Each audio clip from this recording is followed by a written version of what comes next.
নতুন বাড়িতে এসে রিয়েলাইজ করলাম যে যতই কাবার্ড থাকুক না কেন স্টোরেজের অভাব ঠিক হবেই।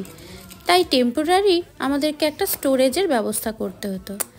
অনলাইনে দেখলাম এই রকম টাইপের একটা স্টোরেজের বড্ড বেশি অ্যাডভার্টাইজমেন্ট হচ্ছে অ্যামাজন থেকে, তাই এটা অর্ডার করেই দিলাম।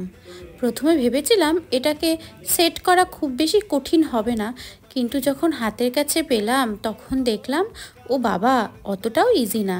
আর এই সমস্ত প্রবলেমের তো একটাই সলিউশন, বাবা। শুরুটা আমি করলেও বাবা ছাড়া এটা কমপ্লিট হতো না। বাবা এদিকে একটার পর একটা পার্ট লাগাচ্ছিল আর রাইন তার মধ্যে ঢুকে পড়ছিল, পরে সেটাকে নিজের ঘর ভাবছিল আর সেখান থেকে বেরোতেই চাইছিল না। মোটামুটি একটা পুরো সন্ধে লেগেছিল এটাকে সেট করতে। জিনিসটা সেট করার পর এরকম দেখতে লাগছিল অনেকটা। জিনিসটা সেট করার পর দেখতে তো ভালো লাগছিলই, আর বেশ কাজেরও।